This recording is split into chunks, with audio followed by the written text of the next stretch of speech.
नमस्कार दोस्तों, आपका एक बार फिर से स्वागत है आपके YouTube channel art of the life. आज हम बात करेंगे रिश्तों की ज़रूरतों की, रिलेशनशिप्स की। See we are a social animal, या यूँ कहो इंसान एक सामाजिक प्राणी है, जहाँ पे एक जो बाकी प्राणियों से हम जो डिफ़र करते हैं, अगर एक चाहे वो शेर है या कोई और दूसरा एनिमल है, बैल है, टाइगर है, इन सब जानवरों में हम में डिफरेंस क्या है? जो इमोशंस की जो ज़रूरतें हैं, जो रिश्तों की सेंसिटिविटी है, वो हमारी कहीं ज़्यादा है। हमारे जो इमोशंस की नीड बहुत ज़्यादा है, हमारे रिश्तों की नीड बहुत ज़्यादा है। तो अगर इंसान को ये रिश्ते नहीं होंगे तो उसके पास एक बड़ी चीज़ नहीं है, यूँ कहो कि एक बहुत ही स्केर्सिटी वाली बात है उसकी, और मैं उसके साइड इफ़ेक्ट भी आपको बताऊँगा। तो ये हमारी बेसिक नीड्स में है। हम लोगों ने बहुत पहले पढ़ा होगा मैस्लो की नीड्स, मैस्लो नीड हायरार्की, जहाँ पे बेसिकली साइकोलॉजिकल नीड थी, वहाँ पे सिक्योरिटी नीड थी, उसके बाद हमारा ऐसी तरह से बढ़ता जाता है। तो आज जो हमारी इमोशनल नीड है, या नीड ऑफ बिलोंगिंग जैसे इसको बोल सकते हैं, वो हमारी बेसिक नीड है। और इस बेसिक नीड के चलते जो फेसबुक जिस तरह के बहुत सारे प्रोडक्ट आ रहे हैं, वो हमारी इस बेसिक नीड को फुलफिल करना है, बिकॉज वो नीड एग्जिस्ट करती है। इसीलिए इंस्टाग्राम, फेसबुक, इस तरह की मार्केटिंग हमारे साथ हो रही है, एंड हम उसके लिए एक प्रोडक्ट बने जा रहे हैं। तो ये हमारी बेसिक ज़रूरत है। अगर एक यूँ देखो कि आपको हैप्पीनेस के लिए क्या चाहिए, एक इंसान को अगर ज़िंदगी में खुशी चाहिए, तो खुशी के लिए उसको दो चीज़ों की बड़ी ज़रूरत है। कौन सी दो चीज़ें हैं? एक बड़ी चीज़ है उसको पैसा, क्योंकि अगर आपके पास पैसा नहीं है, आपके पास इनकम नहीं है, तो आपकी बात भी कोई सुनने वाला नहीं है। पेरेंट्स को छोड़ दो, उसके बाद की बात है। मीन्स अगर आप पैसा कमा लेते हो, उसके बाद आप ट्विटर बैठ के भी कुछ बकवास करोगे, लोग उसको पढ़ेंगे। लेकिन अगर आपके पास पैसा नहीं है, तो आपके कोई सुनने वाला सामने खड़े होकर बोलोगे तो आपको लोग फ़ोन भी नहीं उठाएंगे, आपसे बात नहीं करेंगे। और दूसरी चीज़ है आपके रिश्ते। तो इंसान को लाइफ में कुछ भी करे, उसको दो चीज़ों में सबसे पहले ध्यान देना चाहिए, दो सिक्योरिटीज़। एक आपकी फाइनेंशियल सिक्योरिटी, आपके पास इतना पैसा हो कि आप लाइफ लॉन्ग उसमें खा सकते हो, इतना कमाओ। और ऐसी तरह जैसे आपने इन्वेस्ट कर करके अपने लिए पैसा जोड़ा है, ऐसे ही आप रिश्तों में इन्वेस्ट करो, जिससे आपके लिए रिश्ते बने। तो अगर आपके पास दो चीज़ें हैं, आपके पास पैसा है खाने के लिए, आपके पास रिश्ते हैं, तो आप ये समझो आपका 80-90% खुश रहने का इंतजाम हो गया। और अगर आपके पास दोनों में से एक भी चीज़ नहीं है, तो आपकी लाइफ में एक दुखी का कारण परमानेंट आपको मिल गया। मुझे नहीं लगता आप 30-40% भी खुश रह पाओगे। और ये बताने इसलिए पड़ रहा है कि हम एक फैक्टर को देखते हैं, हम पैसे के बारे में सोचते हैं, पैसा हमने कमा लिया, लेकिन हमारे पास रिश्ते नहीं है, खुशी नहीं है, तो उस पैसे का क्या करोगे? कई सारे क्लाइंट हमारे पास आते हैं, जहाँ पे कुछ लोग ऐसे भी हैं जैसे उन्होंने शादी नहीं करी, जब 45-50 साल की एज होगी, उनके पास पैसा है, काफ़ी अच्छा पैकेज हो गया प्राइवेट सेक्टर में काम करते करते, लेकिन उनके पास फैमिली नहीं है शेयर करने के लिए। एक अकेलापन है, एक लोनलीनेस है। उनको अब महसूस होता, तब महसूस नहीं है जब वो यंग थे, तब सारी दुनिया अपनी थी, आज महसूस होता है। कहीं पे ऐसे लोग हैं, करोड़ों रुपए का पैकेज है, लेकिन घर पे शांति नहीं है, घर पे खुशी नहीं है। कुछ लोग यंग एज है, भाग दौड़ के एब्रॉड चले गए, बाहर जाकर सेटल हो गए, एज 35-40 साल तक एज आ गई, लोगों का पीछे छोड़ के चले गए, आपने कभी उनकी सुध नहीं ली। आज वो आपके लिए वेट नहीं कर रहे, वो आपके लिए खुश नहीं, they have also moved on, उनकी अपनी ज़िंदगी है। कुछ लोग घर से बाहर काम करने में, जॉब करने में इतना टाइम लगा दिया, घर की तरफ तो कभी देखा ही नहीं, तो घर पे लोग बैठ के उसका वेट नहीं कर रहे, तो उन्होंने भी कहीं मन लगाना शुरू कर दिया। कुछ लोग बाहर जाके बोला हम चैरिटी में काम कर रहे हैं, हम सत्संग में काम कर रहे हैं। तो ये बेसिकली एस्केपिस्ट लोग ज़्यादा होते हैं जो इस तरह की बात करते हैं। तो अगर आप ऐसे एस्केप कर रहे हो, तो घर पे कौन आपका वेट कर रहा है? तो वो रिश्ते आपके साथ धीरे धीरे ख़त्म होते चले जाते हैं। बहुत लोग ऐसे बोलते हैं मुझे सत्संग में काम करना चाहिए, मुझे चैरिटी में काम करना चाहिए, मुझे सोशल सर्विस करनी चाहिए, मुझे लोगों की भलाई करनी चाहिए। अरे पहले अपने रिश्ते बना के अपनी भलाई तो कर लो। अगर आपने शादी करी है, सामाजिक प्राणी, पहले वहाँ के रिश्ते बनाओ, दुनिया को तब सुधारोगे। तो वो पहली कही चीज़ है, वो एक इम्पॉर्टेंट है, जो कई बार हम नहीं समझते। इसके चलते क्या आता है कि हमारे पास रिश्ते नहीं होते, पैसा होता है एक टाइम के बाद, और हमारे दुख का कारण बनता है, एंड वापस लौटना नहीं है। जब रिश्ते की बात आती है हमें इन्वेस्ट करना पड़ता है। आप यूँ समझो कि आपके घर के सामने ICICI बैंक है और आपके घर से 1 किलोमीटर दूर HDFC बैंक है। आप ICICI बैंक के सामने से गुजर के जा रहे हो, HDFC बैंक में बैंकिंग कर रहे हो। 1 साल 2 साल 4 साल 20 साल बाद में आप ICICI बैंक में बोलो मेरे पैसे दो, मतलब कौन से पैसे, आपने कब जमा किए थे? तो काफ़ी लड़ाई झगड़े के बाद पता चला आपने जमा तो HDFC बैंक में किया, यहाँ से एक किलोमीटर दूर है। यहाँ से क्यों मांग रहे हो, वहाँ से जाकर मांगो। तो जब हम यूथ होते हैं, जब हमारे पास टाइम होता है, हम कहाँ अपना टाइम इन्वेस्ट कर रहे हैं? तो जहाँ हम टाइम इन्वेस्ट कर रहे हैं वहीं से रिश्ते एक्सपेक्ट करो। अब रिश्ते हम गलत जगह से एक्सपेक्ट करते हैं, जहाँ हम थे बोलो पेरेंट्स वहीं के वहीं रहेंगे, स्पाउस वहीं के वहीं रहेगा, बच्चे वहीं के रहेंगे, और what ever way you look at. तो हमें एक चीज़ बहुत क्लियरली समझनी पड़ेगी, हमें रिश्तों में इन्वेस्ट करना पड़ेगा। अगर रिश्तों में इन्वेस्ट नहीं करोगे आपके रिश्ते नहीं होंगे। अगर सिंपली आप शादी करते हो, बोलो शादी करके ये मेरी वाइफ होगी, ये मेरा हस्बैंड होगा, नहीं हुआ। आपने क्या उस तरह के रिश्तों में इन्वेस्ट किया कि इस तरह के आप दोनों एक साथ रहते हो, एक साथ खाना खाते हो, एक साथ आपके एक थॉट प्रोसेस है? और अगर नहीं है प्रॉब्लम, आपने इन्वेस्ट नहीं किया, आप सिंपली फिजिकल हस्बैंड वाइफ हो गए, या उसी तरह से फादर सन्स है, उधर फादर डॉटर है, या mother daughter, what ever any रिश्ते, किसी रिश्ते को आप देख लो, भाई बहन है। तो सिंपली रिश्ता होने से रिश्ता नहीं होता, और रिश्ते में इन्वेस्ट करना पड़ता है। अगर 2 भाई में how frequently they meet, how frequently they talk, उन्होंने रिश्ते में इन्वेस्ट कितना किया? क्योंकि एक मदर एक पेरेंट्स के यहाँ से पैदा हुई इसलिए रिश्ता है। मेरे हिसाब से दिस इज़ नॉट सफिशेंट। इतने से काम नहीं चलेगा। ये रिश्ता नहीं है, ये तो एक जन्म का है, जो जिसको हम बोल सकते हैं जन्म एक साथ हुआ था या एक फैमिली में हुआ था। आपने रिश्तों में इन्वेस्ट नहीं किया। यू टेक, और can say we take relations for granted. जैसे वो लगता है इसमें इन्वेस्ट करने की जरूरत है, क्या इन्वेस्ट करना, वाइफ है तो वाइफ है, हस्बैंड है तो हस्बैंड है, उसका क्या है, क्या करेगा, ये सब करेगा, क्योंकि उसको भी टाइम बिताना, वो भी कहीं और कुछ करेगा। तो ज़्यादातर लोग इसको समझते नहीं।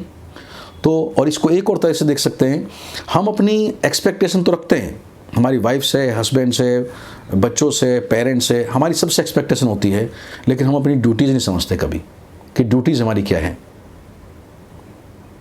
अगर बच्चों को जब बड़े हो गए, शादी होगी, घर पे कोई नहीं बच्चों को रखने का, तो उनको पेरेंट्स की याद आएगी। पेरेंट्स होते शायद वो कर लेते, खुशी खुशी याद नहीं आती। कहीं पेरेंट्स को बच्चों की याद नहीं आ रही, कहीं हस्बैंड को वाइफ नहीं आ रही, कहीं वाइफ को हस्बैंड की नहीं आ रही। और अभी तो अलग ट्रेंड चल रहा है, बहुत लोग शादी नहीं कर रहे।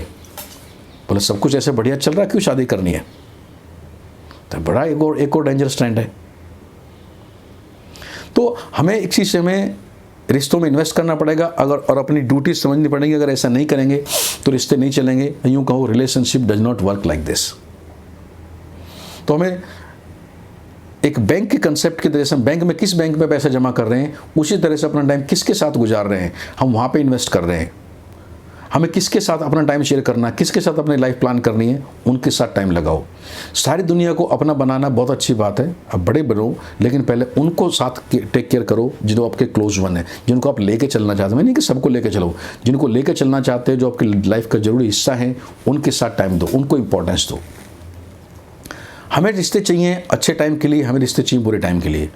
आपके साथ कुछ अच्छा होता है, आपको खुशी मिलती है, you need somebody to share. आपके साथ कुछ तकलीफ होती है, कुछ दुख होता है, तब भी आपको कोई चीज़ जिसके साथ आप शेयर कर सकें। आपको कोई तो ऐसा पंचिंग बैग चाहिए, कोई तो चाहिए जिसके साथ you can share your thought, your आपके मन में जो है, इतने सारे थॉट हमारे मन में आते हैं, हम किसके साथ शेयर करें, किससे बात करेंगे, अच्छा लगे तो, बुरा लगे तो जैसे हम सांस लेते हैं तो हमें दूसरी सांस लेने से पहले पहली सांस को निकालना पड़ता है। हम खाना खाते हैं तो खाना खाने के लिए हमें हर दिन में एक दिन में एक बार 2 बार हमें टॉयलेट जाना पड़ता है। पानी पीते हैं, वॉशरूम, इसमें यूरिनेट करने जाना पड़ता है। उसी तरह से दिन भर में जितना गार्बेज अपने दिमाग में लेते हैं, हमें we had somebody to talk, किससे बात करें जिससे हमारे मन हल्का हो, हमारा दिमाग हल्का हो, कौन है हमारे पास, वो रिश्ते इन्वेस्ट करने चाहिए। अगर हमें खुशी और दुख में, जैसे कहते हैं कि अगर वो नहीं है तो आपकी खुशी की भी खुशी नहीं है। आपको कल को नोबेल अवार्ड मिल जाएगा तो भी खुशी, because you don't have somebody to share with. आपको छोटा मोटा कुछ भी दुख होता, बीमार हो, आपको पानी देने वाला भी कोई नहीं होगा, आपने रिश्तों में इन्वेस्ट नहीं किया। और हम ऐसी गलतियां बहुत करते हैं, रिश्तों में इन्वेस्ट नहीं करते। और ख़ास तौर पे जब हम यंग होते हैं 20-25 साल से की एज से लेकर 30-35 साल की 40 साल तक की एज तक। और यहाँ पे जब हम गलती करते हैं, जब हम 35-40 साल तक रिश्तों में इन्वेस्ट नहीं करते, तो जो हमारे रिश्ते क्लोज होते हैं, चाहे हस्बैंड वाइफ हो, भाई बहन हो, पेरेंट्स हो, वो आपका वेट नहीं करते रहते। दे ऑल्सो स्टार्ट समबडी, जहाँ पे जिसको जो इन्वेस्ट करना हो तो इन्वेस्ट करते हैं। और बाद में जब वापस मुड़ के आते हो कि मेरे पेरेंट्स कहाँ हैं, पता चला पेरेंट्स काफ़ी बीमार हो गए, दूसरे भाई के पास रह रहे हैं, या उनकी डेथ हो गई है, यू डोंट गेट इट। या भाई बहन है, दे मूड आज आपको पहचानते भी नहीं है, तो बाद में आप वापस आओगे, वो आपको नहीं मिलेंगे। उन्होंने कुछ ना कुछ अपना ढूंढ लिया होगा। तो इससे पहले कि लोग मूव ऑन करें, पैसे के साथ साथ जितना पैसे के पीछे पड़ते हो उतना ही हमें रिश्तों के पीछे पड़ना होगा। दोनों चीज़ें, पैसा और रिश्ता, दोनों बराबर रख के हमें चलना पड़ेगा। और गलती जैसे मैंने बताया, जब करते हैं हमारी यंग एज होती है, हमें लगता है कुछ ज़रूरत नहीं है, क्योंकि यंग एज में सारी दुनिया हमारी है। आप जिधर निकल जाओ, यंग बच्चों पे, लड़के लड़की सब पे सब इन्वेस्ट कर रहे हैं, तो सारी दुनिया अपनी है। आप जहाँ जॉब करते हैं वहाँ भी सब आपको पूछ रहे हैं, आपका फ्रेंड सर्किल है। जैसे जैसे आपकी एज बढ़ती है, जॉब वाले लोग आपको छोड़ते जाते हैं और घर पे लोग आपके लिए बसते नहीं हैं। तो इन यंग एज में आपको बाहर दुनिया देखनी है, लेकिन जैसी एज बढ़ती है 40-45 साल के बाद, you need somebody back home, then you don't get it. तो जैसे पैसे ही जोड़ते हो बुढ़ापे के लिए, ऐसे रिश्ते भी जोड़ो। एक जो बड़ा हमारे समाज में तकलीफ आई है, या जो एक चेंज आया है वेस्टर्नाइजेशन चलते, कि जैसे ही बच्चे बड़े होते हैं बहुत एक असर्टिवनेस है भी, और एक बोलते हैं कि भाई ये लाइफ है, मेरी लाइफ है और मेरी लाइफ में मुझे खुश रहना है।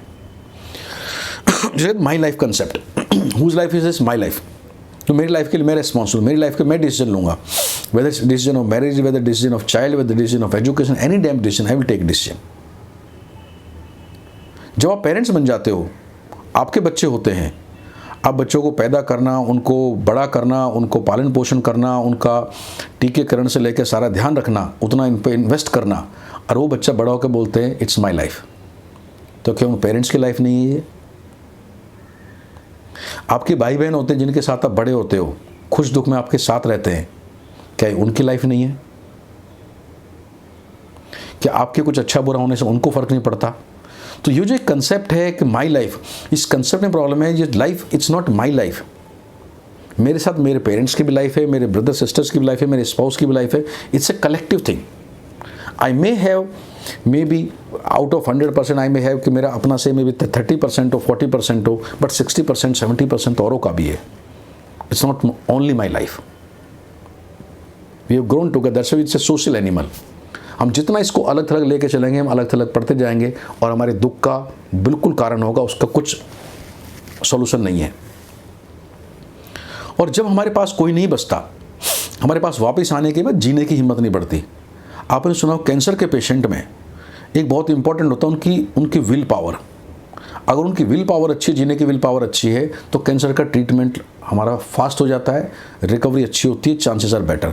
अगर हमारी विल पावर कमज़ोर है, हम ज़्यादा सिक पड़ते हैं, हम ज़्यादा बीमार होते हैं, और कैंसर जैसी बीमारियों से नहीं उबर पाते।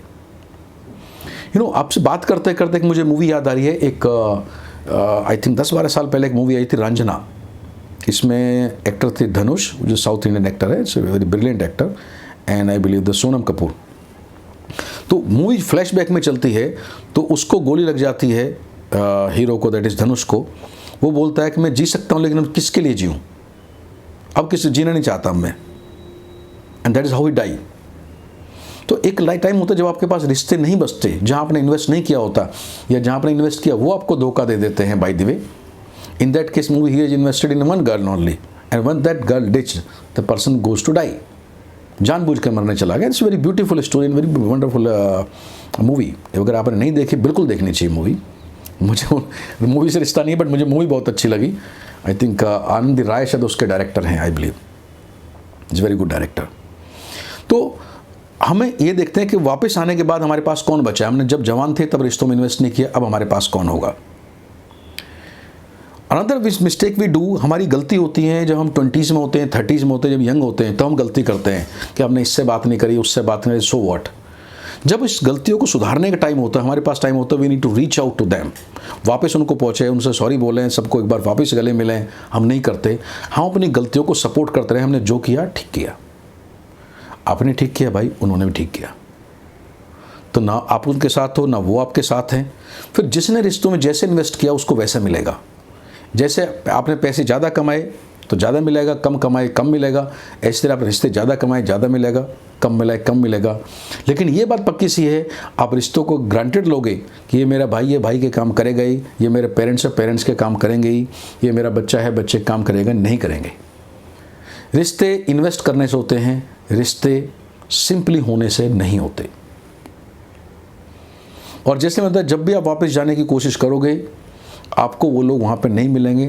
ऐसा आपकी मर्जी नहीं है कि अचानक मुझे 45 साल की एज में याद आया कि यार ये रिश्ता था, if I go back and I will find out that many of them are not there.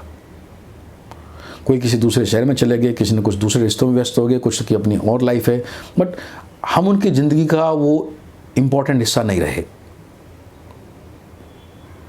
तो इट्स लॉस्ट। अगर आप वेस्टर्न कंट्रीज में देखोगे, यूरोप में और इवन अमेरिका में, डाइवोर्स के केस बहुत ज़्यादा हैं, सेपरेशन बहुत ज़्यादा है, और खुशी खुशी लोग सेपरेट होते हैं। हम तो 7 जनों के साथ बोलते हैं, वो 7 महीने की गारंटी नहीं होती। It's a concept of being partner. Internationally loneliness एक बहुत बड़ी डिसीज़ है। जिसे कहते हैं लाखों करोड़ों लोग इस लोनलीनेस से सफ़र कर रहे हैं। अकेले बुजुर्ग हो गए, बुढ़े बुढ़िया भी अकेले नहीं रहते, अकेले मतलब साथ में रहते, कई बार वो भी अलग अलग हो जाते हैं। तो लोनलीनेस अगर आप इसको गूगल पे डाल के पढ़ोगे, ये वेस्टर्न कंट्रीज़ में, सो कॉल्ड डेवलप कंट्रीज़ में एक बड़ी समस्या है। और समस्या ये है, जब हमारे पास समय था हमने रिश्ते को समय नहीं दिया, हमने रिश्तों में इन्वेस्ट नहीं किया, और बाद में रिश्ते हमारे लिए बचे नहीं। तो इससे पहले कि लेट हो आप उनको देखो। उसी तरह से इन वेस्टर्न कंट्रीज़ में साइकेट्री प्रॉब्लम बहुत हो रही हैं। हर एक के पास कोई ना कोई साइकेट्रिस्ट होता है। अब वो उसके पास कितने फ्रिक्वेंटली मिलते हैं, किसी को डिप्रेशन है, किसी को एंजाइटी है, किसी को ओसीडी है, किसी को मे बी सिजोफ्रेनिया है, किसी को बाइपोलर है। But different people are suffering different psychiatry और न्यूरोलॉजिकल एलिमेंट्स। वजह सिंपली यही है, हमारी लोनलीनेस, हमारा बाकी लोगों पर ध्यान नहीं देना, हमारे रिश्तों में इन्वेस्ट नहीं करना। पिछले दिनों टाइम्स ऑफ इंडिया में एक न्यूज़ आई थी, और आप भी गूगल करके देख सकते हैं। इंडिया में, ये गवर्नमेंट ऑफ डेटा के हवाले से था, इंडिया में करीब 7.5 crore women there in the age group of 19 to 49 they are single. इसमें से करीब 1.5 करोड़ ऐसी हैं जिन्होंने शादी की नहीं, दे चूज़ नॉट टू मैरी। और जो बाकी 6 करोड़ हैं वो ऐसी हैं, या तो उनका हस्बैंड से सेपरेशन हो गया है, या डाइवोर्स हो गया है, या अर्ली एज में हस्बैंड की डेथ हो गई and they choose not to marry again. बोला जब मर गया तो अच्छा हुआ, is that kind of. And that's official data. Actual data अगर इसमें हम 30-35% भी जोड़ोगे, इफ़ नॉट मोर, तो कम से कम 10-12 करोड़ ये डेटा आएगा। तो अगर टोटल औरतों के नंबर देखोगे 19 to 49, उसमें इस डेटा को निकालते हो, इट्स ए ह्यूज नंबर। तो हमारी सराउंडिंग में क्या हो रहा है कि the ladies they don't want to marry, they better to be single. आप फाइनेंशियल इंडिपेंडेंट रहो, सिंगल रहो, बेहतर रहोगे। नहीं पढ़ना इस पचड़े में, नहीं पढ़ना इस झंझट में। इतने क्लेश हैं, उन्होंने शादियों के डोमेस्टिक अब्यूज इतने देखे हैं। पिछले 15-20 साल से ये ट्रेंड रैम्पेंटली बढ़ रहा है। लेकिन बात यहीं पे ख़त्म नहीं होती। प्रॉब्लम ये है, अभी लास्ट वीक एक आर्टिकल आया अगेन टाइम्स ऑफ इंडिया में, उसमें काफ़ी सारे man they are not getting married. एक बड़ा नंबर बढ़ रहा है, and they have shown some interviews also in that article. The mens in the late 30s और 40s they don't want to married. और जब मैं बात कर रहा हूँ कि शादी नहीं करनी, व्हाट वाज मेंशन और what was shown in the interviews in that article, they says कि we don't need the sex also. नहीं चाहिए लफड़ाए, अकेले भले। तो अगर इन दोनों चीज़ों को जोड़ कर देखते हो, पिछले 15-20 साल में लेडीज़ ने पहले स्टेप उठाया, it's better to be alone, better to be single. और now the mens are also taking step, it's better to be alone, better to be single. Means ज़्यादा लोग, क्योंकि हमारा रिश्तों से विश्वास टूट रहा है। और रिश्तों से विश्वास क्यों टूट रहा है? हम रिश्तों से एक्सपेक्टेशन रखते हैं, हम इन्वेस्ट नहीं करते। हम ये देखते हैं कि मैंने शादी करी, मेरा हस्बैंड या वाइफ हो ये काम करे। हम ये नहीं देखते मैं उसके लिए क्या करूँ। हमने ऐसा अकाउंट ही नहीं खोला कोई जिसमें हम रिश्तों में इन्वेस्ट कर सकें। हम ग्रांटेड लेके चलते हैं, जिस दिन शादी हुई उस दिन से वाइफ को हमने कुछ ड्यूटी असाइन कर दी और उसको बताया भी नहीं। मज़ेदार बात यह है, अगर आप शादी के तुरंत बाद अगले दिन आप डाउनलोड करो, वाइफ को बताओ मेरी आपसे 1 1 2 2 3 4 10 एक्सपेक्टेशन है, और वाइफ हस्बैंड को बताए कि मेरी आपसे ये एक्सपेक्टेशन है, तो भी ठीक है। हम बताते नहीं हैं, हम मान लेते हैं। शादी हुई है तो ये काम करेगी, ये काम करेगा ही, कभी एक दूसरे से बात नहीं करते। तो एक दिन क्या होता है, दूसरा पक्ष बोलता है नहीं चाहिए यार, दे मूव ऑन। तो जैसे मैंने बताया, जो ऑफिशियल डेटा है 7.5 करोड़ वुमेन्स का, इसमें 1.5 करोड़ जो मैरिड ही नहीं किए, शादी नहीं की, उनका भी कुछ ब्रेकअप वगैरह वट एवर द इशू में भी, बट छोड़ो यार उनको। जो बाकी 6 करोड़ हैं वो they comes out of the marriage. That is a break of the trust. और जो पहले बहुत आसान था कि मेंस को ब्रेक करना, कि सब कुछ आदमियों की वजह से हो रहा है, इसलिए डोमेस्टिक वायलेंस में, डोमेस्टिक इशू में it's only mens are responsible, womens are only victim. Now reverse is also happening, and उसी का प्रूफ है आदमी शादी नहीं कर रहे। तो मैंने वाज रीडिंग दिस आर्टिकल कि शादी नहीं करना एक चीज़ है, and the people are saying we don't need sex also. नहीं चाहिए भाई ये सब, ये विच मीन्स कितनी परेशानी है। जो परमेश्वर ने बनाया man and women to live together, एक दूसरे कॉम्प्लीमेंट्री बनाया, आज बोलते हैं हम एक दूसरे की शक्ल नहीं देखनी। और वजह सिंपली है, हमने एक दूसरे को गारंटेड लिया है, इन्वेस्ट नहीं किया। तो as a need of relationship या use of relationship, as a relationship coach में क्या कहना चाहूँगा, हम एक दूसरे में या यूं कहो रिश्तों में इन्वेस्ट करें। हमें रिश्ते चाहिए, बिना रिश्ते के नहीं जी सकते। कभी जब मैसरो ने शुरू में नीड बताई थी, बेसिक नीड, तो उसने बताया था रोटी, कपड़ा और मकान, जिसलिए पिक्चर भी बनी थी। खाने के लिए हमें कुछ ना कुछ खाना चाहिए, हमें कुछ रहने के लिए शेल्टर चाहिए, बारिश है, धूप है, कुछ भी है, और हमें बदन ढकने के लिए कपड़ा चाहिए। लेकिन साथ साथ अगर हम पिछले 20-25 साल पहले का देखते हैं कि मैस्लो की जो बेसिक नीड है, उसमें सेक्स एक बेसिक नीड आ गई थी, एक सेंस ऑफ रिलेशनशिप एक बेसिक नीड आ गई थी। लेकिन आज सेक्स उसमें नीड है या नहीं है, लेकिन एक रिलेशनशिप नीड ऐसी है, अगर आपको नहीं मिलेगी इट मेक चेंजेस। जितने लोग क्रिमिनल होते हैं, आप इनका रिकॉर्ड उठा के देखिए, इनके बैकग्राउंड में कहीं ना कहीं, इन क्रिमिनल्स के बैकग्राउंड में रिलेशनशिप इशू होते हैं। They don't have the relationship, इनके पेरेंट के रिलेशन नहीं थे। आप फिल्मों में काम करने वाले लोगों को देखो, majority people who come to movie industries, not 100% but at least 70-80% they have relationship background, relationship issues, जिससे उनके अंदर का हेजिटेशन, शर्म, व्हाटएवर हम जो बोलते हैं अपनी लैंग्वेज में, वो सब निकल जाता है। Because they now they look at, ये सब कुछ बेकार की बात है, and their life is spoiled. इसलिए आप पेपर में पढ़ोगे मूवी स्टार्स के बारे में, मैं स्टार तो इनको नहीं बोलूँगा, मूवी एक्टर्स के बारे में, आज इसका इससे रिलेशन है, कल को उसका, परसों को उसका, and then things life goes on, because बहुत ही मैकेनिकल लाइफ है ये। इन्होंने पहले भी रिश्तों की इंपॉर्टेंस नहीं समझी, आज भी नहीं समझ रहे, अरे कट ऑफ होते जा रहे हैं। तो मैं वापस वहीं आऊँगा जहाँ से मैंने शुरू किया था। हमें रिश्तों की उतनी ज़रूरत है जितनी हमको पैसे की ज़रूरत है। आपके लाइफ के 2 बेसिक पिलर्स हैं जहाँ पर आपको खड़े होंगे, या जो आपको सबसे पहले करने चाहिए, आपकी फाइनेंशियल सिक्योरिटी और आपकी रिलेशनशिप सिक्योरिटी। फाइनेंशियल सिक्योरिटी सबको मालूम है, बहुत लोग उसको प्रमोट कर रहे हैं। रिलेशनशिप सिक्योरिटी बहुत कम लोग प्रमोट कर रहे हैं या नहीं प्रमोट कर रहे हैं, क्योंकि आप जितना प्रमोट कम करोगे उतना ही आपको फ़ायदा है। तो वकील हैं जो डाइवोर्स करा रहे हैं, या पुलिस है जो पकड़ रही है, मीन्स इसमें पैसा बहुत है। ब्रेकअप में ज़्यादा पैसा है ब्रेकअप नहीं होने से। तो दोस्तों, आपकी लाइफ है, आप ख्याल रखो उसका। As a relationship coach, we start working with the people whenever client comes to us, right, even before the marriage। क्योंकि सवाल ये नहीं है कि रिलेशनशिप शादी के साथ ही शुरू होती है। रिलेशनशिप तो जैसे ही आप बड़े हो जाते हो, आप 14-15 साल के या 20 साल की एज में आते हैं, आप कुछ कमाना शुरू करते हैं, उस वक्त से आपको रिलेशनशिप की कोच की ज़रूरत है। आपके पेरेंट्स के साथ रिलेशनशिप, कि जैसे ही आप घर से बाहर निकलना शुरू होते हो, आप फ्रेंड्स लोग को तवज्जो दे रहे हो, पेरेंट्स को नहीं दे रहे हो। तो you to start managing relationship to friend, जहाँ पेरेंट्स के साथ रिलेशनशिप मैनेज करनी है, भाई बहन के साथ करनी है, बाहर फ्रेंड्स के साथ करनी है। कल को गर्लफ्रेंड बॉयफ्रेंड आ गए, उनके साथ मैनेज करनी है। परसों को शादी हो गई, फिर हस्बैंड वाइफ उसके साथ करनी है। इन लॉज हो गए, खुद के पेरेंट्स हो गए, खुद के भाई बहन हैं, स्पाउस के भाई बहन हैं, उनके साथ करना है। You regularly need to invest. और उसमें क्या होगा, आपको चूज़ करना पड़ता है। हर एक रिश्ता ऐसा नहीं मिलेगा आपको कि यहाँ पर आप इन्वेस्ट करोगे अच्छा होगा। जैसे फाइनेंशियल प्रोडक्ट है, जरूरी नहीं हर एक म्यूचुअल फंड अच्छा करेगा। तो आपको चूज़ करना पड़ेगा कौन सी आपकी लाइफ में कौन से ऐसे फंड है जहाँ पर इन्वेस्ट करने से आपको अच्छा होगा। आपके फादर में ज़्यादा है, आपके मदर में ज़्यादा, आपके भाई में ज़्यादा, बहन में ज़्यादा है, स्पाउस में ज़्यादा है, इन लॉज में ज़्यादा, वेयर इट इज़, या इवन आपके फ्रेंड सर्कल में भी हो सकता है। जरूरी नहीं कि बाहर के लोग बेकार ही होते हैं।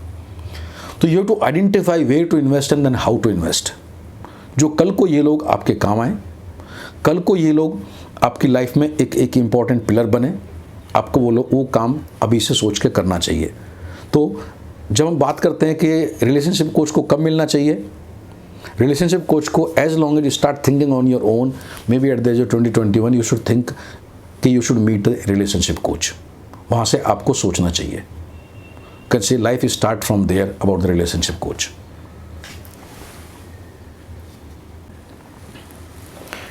फर्दर हम रिलेशनशिप कोच के बारे में सोचते हैं, एक और थॉट हमारे दिमाग में आता है, फीस बहुत होगी, ये एक एक्स्ट्रा खर्चा है। फीस ज़्यादा नहीं होती, बहुत नॉमिनल फीस होती है, बिकॉज ये एक पॉजिटिव काम है और आपको साल में 6 महीने में एक बार मिलना होता है। तो it's not something huge they charge. आप ये समझो जैसे आप इनकम टैक्स रिटर्न फाइल करते हो, एक सीए रखते हो, कोई आपका फैमिली डॉक्टर होता है, कोई छोटी चोट लगने जाते हो, ऐसे एक आपका रिलेशनशिप कोच है who right from beginning who understand you, जो आपको आपके जैसा ही जानता है, जैसा आप आपको जानते हो सकता है आपको आपसे अच्छा हो जानता हो, जो आपको टाइम टू टाइम गाइड कर सके, कैसी स्थिति में आपको कैसे रिलेशनशिप में कैसे इन्वेस्ट करना चाहिए, how to live life more happily. फिर कई इशू आता है कि पर विजिट देना होगा पैसा। अभी ज़्यादातर relationship coach annual charges base पे रहते हैं, क्योंकि अगर आप एनुअल चार्जेस देते हैं तो एक साल में 2 बार 3 बार 4 बार any time you can feel free to talk to them, and उस तरह का कॉन्ट्रैक्ट बन जाता है।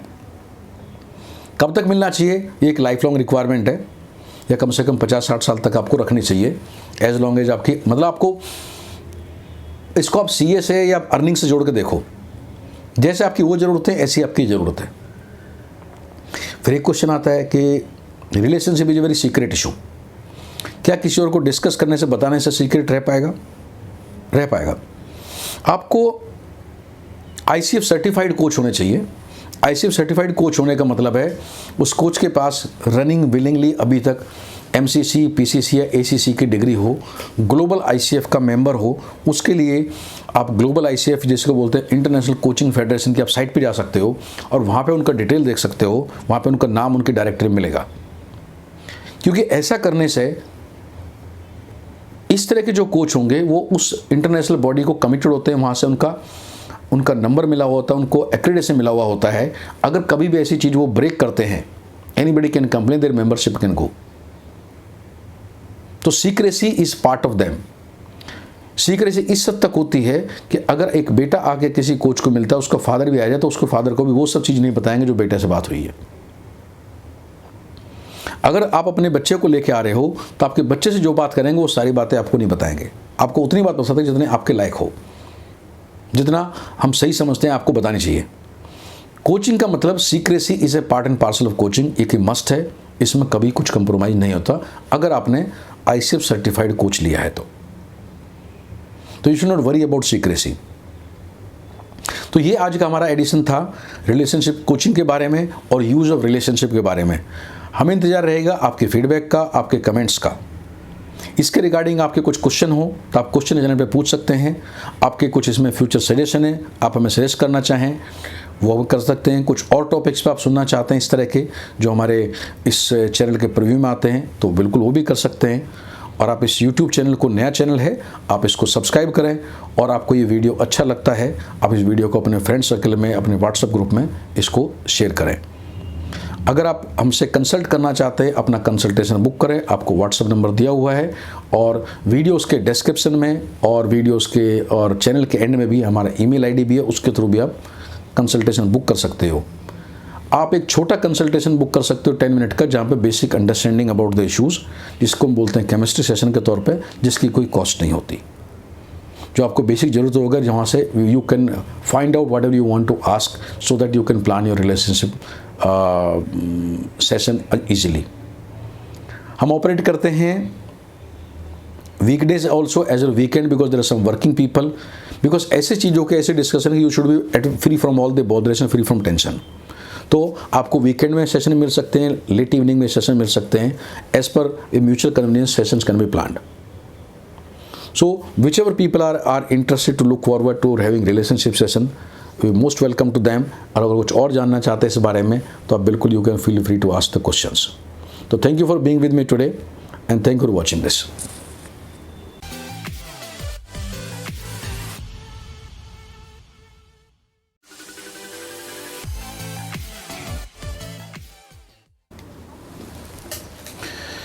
नमस्कार दोस्तों, आज बात करेंगे यूज़ ऑफ मैरिज काउंसलिंग। अगर इसकी बैकग्राउंड देखें, हमारी लाइफ बॉलीवुड मूवीज़ से बहुत प्रभावित होती है। बॉलीवुड मूवीज़ में क्या होता है, एक हीरो होता है, एक हीरोइन होती है और एक विलेन होता है। तो विलेन जो होता है, अगर 70s के डिकेड में देखते हैं, 60s के डिकेड में देखते हैं, कोई डाकू होता था, बाद में लेट 70s में 80s में स्मगलर होने लगे, उसके बाद लड़की के फादर होने लगे, फिर लड़की के भाई होने लगे, और 2000 के डिकेड में ट्रायंगल बनने लगा तो लड़के का पुराना प्रेमी होने लगा।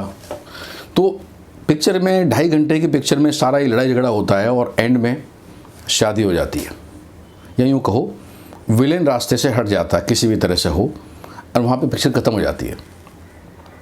असल ज़िंदगी में पिक्चर शुरू होती है शादी होने के बाद से। शादी तो हो जाती है क्योंकि यहाँ पे ना डाकू होता, ना स्मगलर होता, नॉर्मली तीसरा विलेन भी कम होता है, बहुत कम केसेस होते हैं। लड़की के पेरेंट्स भी बाय एंड लार्ज मान जाते हैं, भाई भी ज़्यादा कुछ नहीं करता उतना, barring the some cases, but the real issue start with the after the marriage. तो उसके लिए मैरिज काउंसलिंग की ज़रूरत है, मैरिज के पहले भी, मैरिज के बाद भी। शादी सिर्फ 2 लोगों की नहीं है। हम कई बार बोलते हैं 2 लोगों की शादी हो रही है, लड़के लड़के की शादी हो रही है, लेकिन शादी उसके साथ साथ 2 परिवारों की भी है। 2 परिवार जो अलग अलग बैकग्राउंड से आए हैं, अलग अलग उनकी पृष्ठभूमि है, अलग अलग उनकी जीविका है, अलग अलग उनके अपब्रिंगिंग्स हैं, या इन दोनों लड़के लड़कियों की भी अलग अलग अपब्रिंगिंग है, दोनों का अलग थॉट प्रोसेस है। कई बार सेम कास्ट है, सेम रिलीजन है, कई बार डिफरेंट कास्ट है, डिफरेंट रिलीजन है, डिफरेंट मान्यताएं हैं। मतलब एक जहाँ तक कोई रिश्ता नहीं है, मे बी मुस्लिम समाज में कई बार शादी होती हैं जहाँ फैमिली में क्लोज बाय फैमिली में हो जाती हैं, या कुछ तक कुछ दूसरी कम्युनिटी में होती हैं, तो एक अलग इशू है। बट ज़्यादातर जहाँ हम अगर हिंदुओं की बात करते हैं और बाकी भी कम्युनिटीज़ में ज़्यादातर शादी होती है जहाँ पे अननोन है, एक दूसरे के बारे में बाय एंड लार्ज कुछ नहीं जानते, खासतौर से परिवारों के बारे में, बैकग्राउंड के बारे में, अपब्रिंगिंग के बारे में। अभी आजकल लव मैरिज हो रही है तो वो एक अलग इश्यूज़ है, उसको हम सेपरेटली बात करेंगे, उसके केस में कितना जानते कितना नहीं जानते। तो ये शादी 2 लोगों की शादी नहीं है, बल्कि 2 परिवारों की शादी है, 2 बैकग्राउंड्स की शादी है, 2 अपब्रिंगिंग्स की शादी है और 2 थॉट प्रोसेस की शादी है। शादी का मतलब it's not about sharing bad, जो कई बार हम शादी में एट उस एज में हम देखते हैं। It's not only about sharing the bad, that's one part of that, it's about sharing money. उसके बाद लड़के लड़की का जो पैसा है, जो एक का दूसरे का भी है, दूसरे का पहले का भी है, either way by and large, until unless court से समथिंग अदरवाइज। जो रिश्तेदार हैं वो भी दोनों के, फिर जो मामा है वो दोनों का मामा है, जो फूफा है वो दोनों का फूफा है, जो मे बी भाभी है वो दोनों की भाभी है, जो पेरेंट्स है वो दोनों के पेरेंट्स हैं। It's that also. दोनों का खाना, एक को कुछ पसंद था, एक को कुछ पसंद था, एक वेज खाते हैं, एक नॉन वेज खाते हैं। अब या तो वेज वाला नॉन वेज खाना शुरू कर दे, या नॉन वेज वाला वेज खाना शुरू कर दे, या within veg within non veg they have different liking. There is one of them में भी फूडी, दूसरे को खाना कोई बहुत बड़ी बात नहीं है। उन आदतों का मैच होना, और दोनों के साथ में बच्चे कॉमन हैं। तो शादी मसला बेड तक का नहीं है, मसला कहीं बड़ा है, और जो हम उस वक्त शादी करते हो उतना नहीं देखते हैं। बाद में एक दूसरे को ब्लेम करते, बच्चे तुम्हारी वजह से ऐसे हुए, तुम्हारी वजह से ऐसे हुए। तो बच्चे तो जैसे होंगे, जैसी माँ होगी, जैसे बाप होंगे, वैसे ही होंगे। ऐसा तो नहीं हो सकता बिल्कुल 50-50% मिला दे, तो बाद में ब्लेम गेम आता है। और उससे भी बड़ी इंपॉर्टेंट चीज़ है, is a breathing the same air. एक जगह रहना, एक जगह सोना, पता चला उसमें से बाद में एक खराटे लेता है या लेती है, आइदर वे। तो it's a much bigger issue than being only sharing the bed. दूसरी चीज़, शादी के बारे में हम कई बार देखते हैं कि हमारी ज़रूरतें अभी क्या हैं। एक 25 साल के लड़के लड़कियां शादी करते हैं, वो अपनी ज़रूरतें देखते हैं, आज हमारी ज़रूरतें शादी को लेकर ये हैं।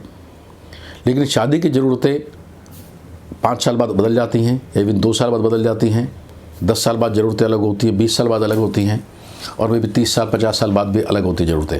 तो जैसे जैसे टाइम बीतता जाता है वो ज़रूरतें अलग होती चली जाती है। अगर हम आज की ज़रूरतों के बेस पर शादी करेंगे तो ये शादी कल को नहीं चल पाएगी। अगर हम 5 साल बाद की ज़रूरतों के बेस पर शादी करेंगे तो शादी आज ही नहीं चल पाएगी, कल की तो बात छोड़ दो। और हम ये कैसे बोल रहे हैं कि 30 साल बाद एक दूसरे की क्या ज़रूरत होगी इसके लिए शादी करें, वो चलनी नहीं है। तो शादी में हमें आज की ज़रूरतें भी देखनी है, कल की भी देखनी है, परसों की भी देखनी है, और आज के 40 साल बाद की भी देखनी है, बच्चों की भी देखनी है। तो इससे मच बिगर एक कंपेटेबिलिटी इशू, दोनों एक दूसरे के साथ कंपेटेबल हैं कि नहीं है, दोनों एक दूसरे के साथ कंफर्टेबल हैं कि नहीं है, दोनों एक दूसरे को अपनी लाइफ में वास्तव में ले लेना चाहते हैं कि नहीं लेना चाहते, दोनों एक दूसरे के लिए कुछ छोड़ने को तैयार है कि नहीं तैयार है। क्योंकि इट्स नॉट अबाउट टेकिंग। जब भी आप कुछ लेने जाते हो कुछ आपको छोड़ना पड़ता है। तो शादी में भी, शादी के रिश्ते में भी आपको कुछ मिलेगा लेकिन कुछ आपसे छूटेगा भी। तो क्या वो जो छूटेगा उसको छोड़ना चाहते हो या छोड़ने के मूड में हो? चाहे आपका whatever you may be close to mother, you close to parents, और मे बी ब्रदर सिस्टर्स। कई शादी में क्या होता है, लड़का अपनी मदर के बहुत क्लोज है, वो वाइफ को उतना भाव नहीं देता, बोले तुम आई हो ठीक है लेकिन मेरी माँ पहले। माँ पहले है ये बात ठीक है, लेकिन अगर माँ ही थी फिर शादी क्यों की? वैसे ही कुछ लड़कियां भी हैं, वो शादी हुआ था फिर भी मम्मी मम्मी मम्मी चलता रहेगा, वो मम्मी को छोड़ने को तैयार नहीं, पापा को छोड़ने को तैयार नहीं, पापा की परी है कि मम्मी की बेटी है, वो वहाँ से इधर आने के लिए उसका एक मतलब एक मेंटली शिफ्ट नहीं हो पाता। वो हमेशा कंपेरिजन चलता रहता है, मेरी माँ के घर क्या होता था, यहाँ पे क्या होता है। तो प्रॉब्लम किसी एक तरफ से नहीं है, प्रॉब्लम दोनों तरफ से है। तो दोनों तरफ से कंपेटेबिलिटी इशू है। तो शादी की बात करें तो मैरिज काउंसलिंग इसलिए ज़रूरी होती है कि क्या हम इन सब चीज़ों के लिए तैयार है, क्या हम इन खतरों को बारे में हमको मालूम है कि ये होने वाला है। आज सिंपली हम एक चीज़ देख रहे हैं कि may be together we may sleep और मे be whatever may be initially immediate needs we are seeing, but life is much bigger, life is much more important. बहुत सारी चीज़ें आपको छोड़नी पड़ेंगी। मेरी अपनी फैमिली जो मुझे शेयर करनी है वाइफ के साथ में, मेरे अपने ट्रेडिशंस जो वाइफ के साथ शेयर करने हैं, और वाइस वर्सा ऑल्सो, अच्छे हैं बुरे हैं, पेरेंट्स उसके साथ शेयर करने हैं। पता चला फिर उसमें कई बार इनमें झगड़ा होता है कि मेरी फैमिली का रीति रिवाज ये है, तुम्हारी फैमिली का ये, मेरी का ये है, तो क्या आप दोनों करोगे, किसी एक को करोगे? मेरे पेरेंट्स ऐसा बोलते हैं, दूसरा भी अगर बोलते मेरे पेरेंट्स ऐसा करते हैं, तो क्या आप करोगे? क्या दोनों की मानोगे? कई बार शादियों के बाद किसी के फादर या किसी की mother they try to become the boss. ऐसे मूवी ना, एक मूवी आती है, मूवी के डायरेक्टर कोई बन जाता है, हीरो हीरोइन सिर्फ डांस करते हैं, पीछे डायरेक्टर कोई और है। तो एक मूवी आई थी पिछले दिनों, race 2, Saif Ali Khan, John Abraham, Deepika Padukone. तो तीनों में रेस होती है, basically who is the boss of the race. यूँ कहो कि लाइफ किसके हिसाब से चल रही है। तो ऐसे में हस्बैंड है, वाइफ है, और साथ में पता चला उसके पेरेंट्स है, वो अलग से रेस चला रहे हैं अपनी। तो ये जो इश्यूज़ हैं ये काफ़ी सारी चीज़ें फेस करते हैं जो आपको कोई नहीं बताता। कुछ लोग इसलिए नहीं बताते, फेस करेंगे अपने आप सीख जाएंगे। कुछ लोग इसलिए नहीं बताते, हम क्यों बताएं। और कुछ लोग इसलिए बताते, सुनता कौन है, सुनना कौन चाहता है। पेरेंट्स भी नहीं बताते, हम कैसे बताएं। कुछ लोग बोलते हैं मैं नेगेटिव चीज़ क्यों बताएं। तो अलग अलग चीज़ें हैं। सवाल है इन सब की ज़रूरत आज के 30 साल 50 साल पहले क्यों नहीं थी जो आज है। आज के 30 साल 50 साल पहले हमारे जो रिश्ते थे, या यूँ कहूँ कि हमारे जो कस्टम्स थे वो बहुत स्ट्रॉन्ग थे। शादी होगी, शादी होने के बाद लड़की का सरनेम चेंज हो जाएगा, लड़की आके लड़के के परिवार पूरी तरह मर्ज हो जाएगी, अपना पीछे का बैकग्राउंड ऑलमोस्ट ख़त्म हो जाएगा। मैं उस बात पे नहीं जा रहा वो सही है गलत है, today is not the point of discussion. आज लड़कियां अपना सरनेम नहीं छोड़ना चाहती, उनके पेरेंट्स उनको नहीं छोड़ना चाहते, वो अपने पेरेंट्स को नहीं छोड़ना चाहती। Again I am not saying what is right wrong on that, but that's what it is. पहले एक घर में 7-8 बच्चे होते थे, 5-6 होते थे, तो पेरेंट्स को भी ज़्यादा इशू नहीं था। आज घर में 1 या 2 बच्चे होते हैं, चाहे वो लड़की है लड़का है, तो every parents also need them, parent have their say about it. उन्होंने बहुत लाड़ प्यार से पाला है। तो आज जो सिचुएशन ज़्यादा कॉम्प्लेक्स हो गई। फिर आजकल के जो बच्चे बहुत असर्टिव हो गए, वो किसी भी चीज़ को ऐसे लेना नहीं चाहते कि भाई पेरेंट्स ने बोल दिया हमने मान लिया। They have the question, they want to ask questions, और they say this my life, I want to do this way. आपकी लाइफ होगी, आपने जी ले जैसे आपने जिया था, अब मेरी ज़िंदगी में अपने तरह से जीऊँगा या जीऊँगी। तो अब ये जो मैरिज काउंसलिंग के रोल काफ़ी बड़े हो गए, तो somebody has to take up. किसी को तो समझाना पड़ेगा कि भाई ऐसे ऐसे होगा कि आप इसके लिए तैयार हो, या इस तरह कि आप इसके लिए रेडी हो, या क्या क्या हो सकता है, या बीच में क्या क्या प्रॉब्लम्स आएंगी। अभी आप एक ही चीज़ देख रहे हो कि ये लड़का ये लड़की with the best of the form. शादी से पहले लव मैरिज होती है, लड़का परफ्यूम लगा के आए, लड़की परफ्यूम लगा के आई है, और मेकअप करके आए हैं दोनों in their best of the positions, you know.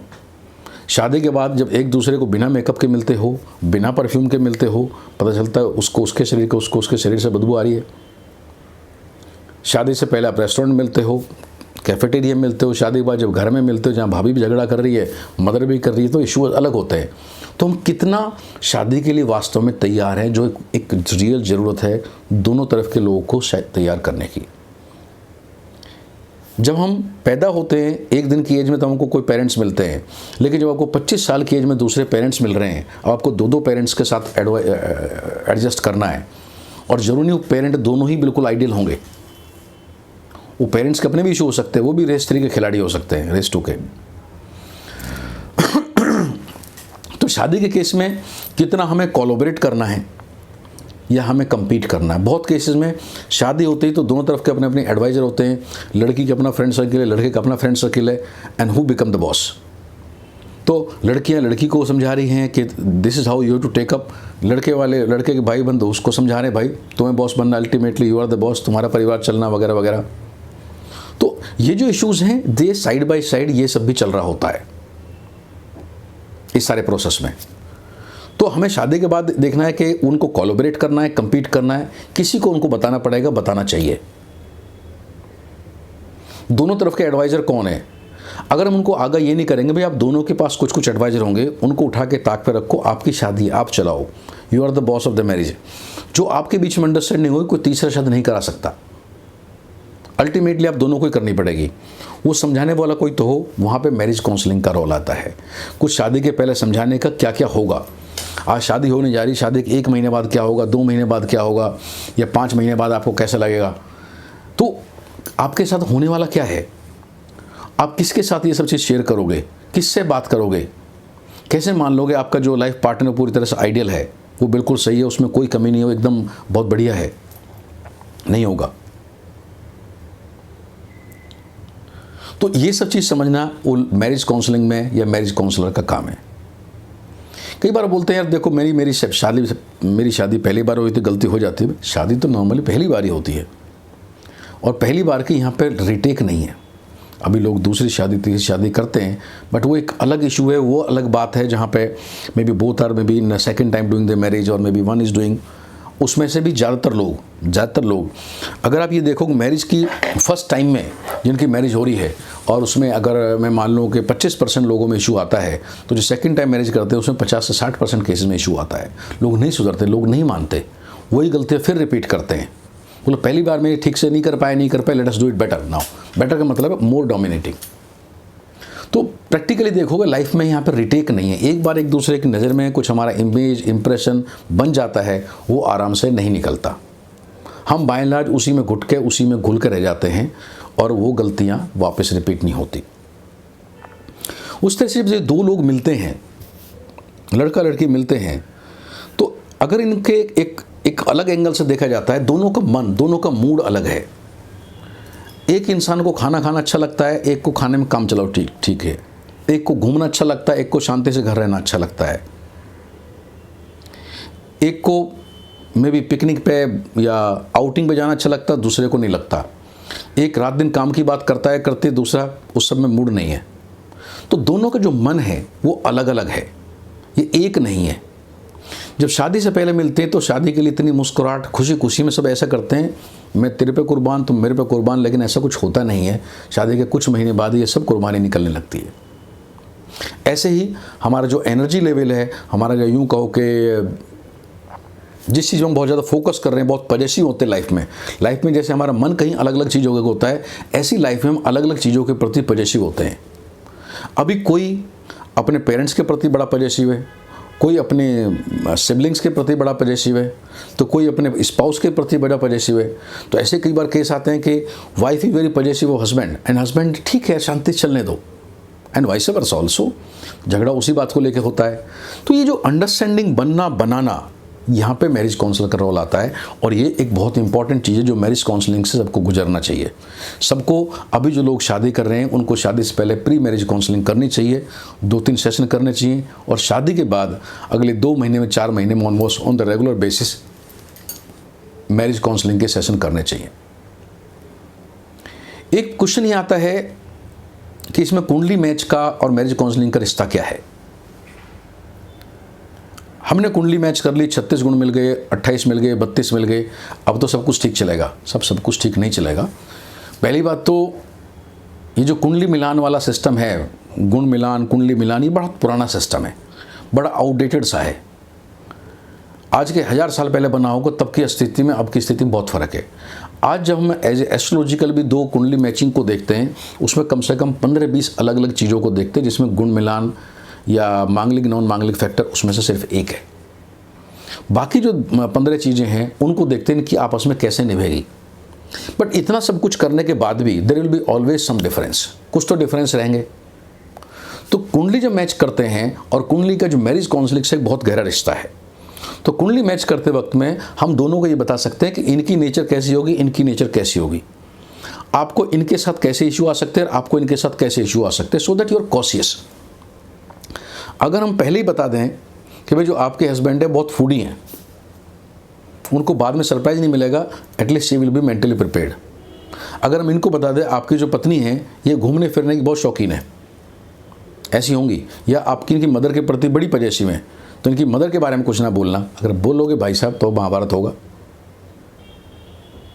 तो हम जो लाइकली प्रॉब्लम्स हैं कुंडली मैचिंग पे, हमें लाइकली प्रॉब्लम को दिख जाती हैं, और ड्यूरिंग कुंडली मैचिंग या यूँ कहूँ प्री मैरिज काउंसलिंग में हम उनको बता सकते हैं कि what kind of problem you are likely to face, and even some extent कि किस जिंदगी के किस पड़ाव पे आपको ये चीज़ें आएंगी, कब ये प्रॉब्लम हो सकती है, कब आपका टेस्टिंग टाइम होगा। तो हम मैरिज काउंसलिंग के साथ साथ थोड़ा सा एस्ट्रोलॉजिकल पुट को भी ऐड करके रखते हैं, जिससे एक उसमें एक हेल्प मिल जाए, और जो हमारे रीति रिवाज हमारे सिस्टम में बड़ी इनग्रेव्ड भी है। इससे हमें हेल्प मिलती है एक पेरेंट्स को ये चीज़ सेल करने में कि this is what we are doing. तो मैरिज काउंसलिंग और कुंडली मैचिंग का बहुत गहरा रिश्ता है। अब एक सवाल आता है कई बार, लव मैरिज है, लव मैरिज और कुंडली मिलान करके क्या करोगे साहब? मैरिज काउंसलिंग करके हम तो पहले से बहुत अच्छे दोस्त हैं। तो पहली चीज़ तो, अगर आपकी लव मैरिज हो रही है, आप एक दूसरे से पहले जानते हैं, एक दूसरे को प्यार करते हैं, वो एक एज ऐसी होती है जिसको बोलते हैं ना कि जब इंसान की जो है शादी होती है दिशा उल्टी हो जाती है, इसलिए शादी दिशा उल्टा उल्टा होता है। और एस्ट्रोलॉजिकली बोलते हैं वीनस शादी कराता है, बृहस्पति शादी कराता है, जो कि सबसे ज़्यादा शादी राहु के काल में होती हैं, जहाँ पे एक दूसरे को डिसेप्शन ज़्यादा होता है। तो एक डिसेप्टिव फेस है जहाँ पे उस वक्त प्यार बहुत हो जाता है, लेकिन जैसे मैंने बताया बॉलीवुड फिल्मों में नहीं, हकीकत में असलियत बाद में सामने आती है। तो लव मैरिज उस वक्त आप कहाँ मिले, वो ऑफिस में मिले, कॉलेज में मिले, अलग बात है, but when the real issue comes after marriage, तो उससे बहुत ज़्यादा फर्क नहीं पड़ता लव मैरिज या अरेंज मैरिज में। रेदर लव मैरिज कम टिकती है as compare to arrange marriage comparatively, but ऐसा कोई हार्ड एंड फास्ट रूल नहीं है, जैसा निभाया जाए निभ सकती चीज़ें। तो अगर आपकी लव मैरिज है तो लव मैरिज में आप एक दूसरे को किस तरह से ट्रीट कर रहे हो, शादी के बाद एक दूसरे को किस तरह से ट्रीट करना है, वो चेंज लाना और ज़रूरी है। तो लव मैरिज के जो साइड इफ़ेक्ट होते हैं वो हमें निकालने हैं, जहाँ पे you are treating at par, और यू आर वो इसकी खुशामद कर रहा है, वो उसकी खुशामद कर रहा है, वो बेबी बाबू and all those things are happening, and एक बार शादी जो आती है बेबी बाबू सब निकल जाते हैं, एक दूसरे की फैमिली पिक्चर में आती है, उतना ओपन टाइम नहीं मिल पाता। तो मैरिज के बाद जैसे कहते हैं आपके कलर उतरने लगते हैं। तो आपकी लव मैरिज भी, उसके बावजूद भी आपको कुंडली मैच करना चाहिए, जो आपको पता चले इसमें क्या अच्छा क्या बुरा है या क्या डिफरेंटली हो सकता है। आपको मैरिज काउंसलिंग करनी चाहिए। रेदर मैरिज काउंसलिंग चीज़ में चेंज हो जाती है। अगर मैरिज काउंसलिंग अरेंज मैरिज में करते हैं हम, तो एक अलग हमें काम करना पड़ता है, और अगर हम इसमें करते हैं, लव मैरिज केस करते हैं तो अलग करना पड़ता है, और लव मैरिज में करने के लिए हमारे ज़्यादा काम होता है। कई बार लोगों को परसेप्शन होता है लव मैरिज है उसमें मैरिज काउंसलिंग की ज़रूरत नहीं है या कम है। गलत बात है। लव मैरिज के केस में मैरिज काउंसलिंग की ज़रूरत और ज़्यादा है, कहीं ज़्यादा है, बिल्कुल करनी चाहिए, करनी पड़ेगी। लव मैरिज जैसे मैंने बताया, अगर आप अरेंज मैरिज लव मैरिज देखोगे, लव मैरिज ज़्यादा टूटती, ज़्यादा इशू आता है as compare to arrange marriage. तो ये फर्दर एक प्रूफ है कि हमारा कितने इश्यूज आते हैं लव मैरिज में, तो काउंसलिंग बहुत ज़रूरी है। अभी कैसे कि प्री मैरिज काउंसलिंग के लिए किसके पास जाएं, and this will help in the searching the right person for you.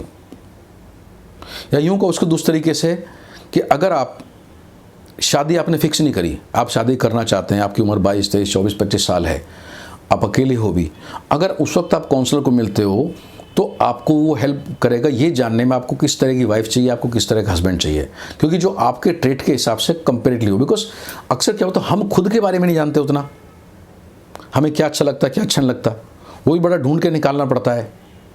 तो अगर आप काउंसलर के पास शादी से पहले जाओगे तो वो आपको ये बताएगा आपको शादी कैसी लड़की से कैसी लड़के से करनी चाहिए, आपके एक्चुअली कैसे ट्रेट है और निभाने के लिए आपको क्या करना चाहिए। तो मेरा कहने का पर्पज़ है, जब आप शादी कर रहे हैं तो लड़की को लड़के को फाइनलाइज करने से पहले भी मिलें, सो दैट आप एक बेहतर अपना लाइफ पार्टनर चूज कर सकें। देन एक नेक्स्ट क्वेश्चन कम्स कि उसके बाद तो हो गया, उसके बाद कब कंसल्ट करें। एक बार जब लड़की या लड़का देखना शुरू करते हो, जब आप एक दूसरे को मैच होता है तो आपको कुंडली मैच करनी चाहिए आइडियली। या अगर लव मैरिज है तो कुंडली मैच तब भी करो, तब ये जानने के लिए करो कि एक दूसरे क्या क्या इशू है, so that you know better. और उस वक्त काउंसिल होंगे, so that what you both need to know about each other, how the life will go along. या ब्राइड ग्रूम को फाइनलाइज में एक दूसरे को समझाना कि भाई इस तरह की लड़की मिल रही है, मैं शादी करूँ नहीं करूँ। इट्स नॉट अबाउट कुंडली, इट्स मोर देन द कुंडली ऑल्सो, कि आपकी हरकतें आपकी आदतें कितनी मिल रही है। तो आपके एक राइट पर्सन फाइनलाइज में कुंडली मैचिंग है, प्री मैरिज काउंसलिंग आपको हेल्प करेगी। उसके बाद शादी हो जाती है, शादी के 2 महीने बाद मिलो, शादी के 6 महीने बाद मिलो, क्योंकि जब भी आप सोच के चल रहे हो एंड शादी होने के बाद, शादी जैसे मैंने बताया शुरू में ही, शादी लड़के या लड़की से नहीं होती, शादी पूरे परिवार से होती है। आपकी एक एक्स्ट्रा माँ मिलेगी, एक एक्स्ट्रा बाप मिलेगा, एक्स्ट्रा भाई मिलेंगे, एक्स्ट्रा बहन मिलेंगी, और जो ऐसे नहीं होंगे जैसे पहले वाले थे, बदले हुए मिलेंगे। तो इस एक्स्ट्रास को झेलने के लिए, जिसे कहते हैं ना, आपको प्रोडक्ट तो एक चाहिए था, लेकिन एक प्रोडक्ट के साथ 6 प्रोडक्ट कॉम्प्लीमेंट्री और आ गए। तो इट्स एंटायर लाइफ चेंज, आपका एनवायरनमेंट चेंज हो जाता है, आपकी प्राइवेसी खत्म हो जाती है। आजकल बहुत लोग प्राइवेसी रखते हैं, मैं अपने मोबाइल किसी को नहीं दिखाऊंगे, and then you become, you know, the घर में किसका फ़ोन आया, क्या फ़ोन आया, 10 people to ask. Issues come after marriage. तो शादी के 2 महीने बाद, 6 महीने बाद मैरिज काउंसलर जरूर मिलना चाहिए, टू शेयर कि मैरिज में किस तरह के इशू आ रहे हैं, कैसा लग रहा है, क्या और चेंज हमें करना चाहिए, so that life become more smooth.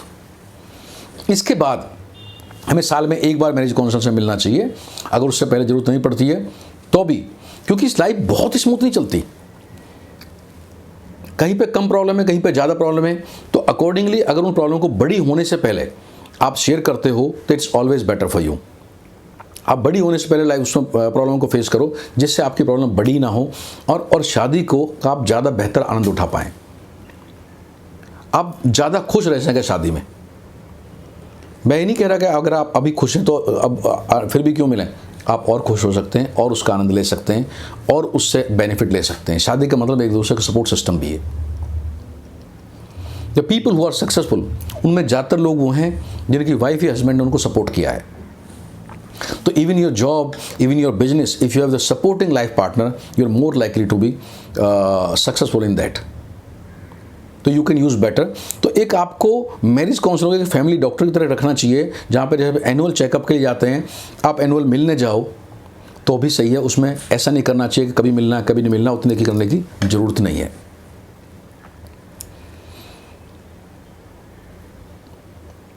Astrology का रोल क्या है इसमें, जिसमें मैंने थोड़ा पार्टली पहले बताया। एस्ट्रोलॉजी का रोल है कुंडली मिलान करने में, एस्ट्रोलॉजी का रोल है मांगलिक नॉन मांगलिक में, और एस्ट्रोलॉजी का उससे भी कहीं बड़ा रोल है आपकी लाइकिंग डिसलाइकिंग देखने में, जो शायद आप खुद भी नहीं जानते, और उससे एक बेहतर मैचिंग करने में। और जहाँ मैचिंग नहीं हो पा रही है, एस्ट्रोलॉजर को अधिकार नहीं आप हाँ करो या ना करो। Astrologer your adviser, he is not the boss. वो आपको बताएंगे इस शादी में किस तरह के इश्यूज आएंगे, किस तरह एक दूसरे के साथ एडजस्ट करना है। अभी आपको डिसाइड करना है, आप उतना अकोमोडेट करोगे, यू शुड गो अहेड। ये जो कई बार बोलते हैं आपने इससे शादी करी तो इसकी मौत हो जाएगी, उससे शादी करी तो उसकी मौत हो जाएगी, ये बहुत ही रेयर फिनोमिना है, बहुत इस्टेब्लिश फैक्ट नहीं है। कुछ लोग इनका बहुत बोलते हैं, ना मैं उनको डिनाई करता ना हाँ करता, but there are very very rare things. Yes, problem comes, but problem does not means death comes. तो उन प्रॉब्लम के बारे में अगर आप जानोगे किस तरह के इश्यूज आएंगे, क्या प्रॉब्लम होगी, आप उनको पहले से एड्रेस कर सकते हो या मेंटली प्रिपेयर रह सकते हो। That is role of the astrologer, उससे ज़्यादा नहीं है। करना आप ही को है। एस्ट्रोलॉजर उपाय नहीं करेगा, इसकी पूजा कर लो, इसका कर लो, वो ठीक बहुत माइनर चीज़ें हैं, बट बेनली आपको एडजस्ट करना पड़ेगा, आपको अकोमोडेट करना पड़ेगा।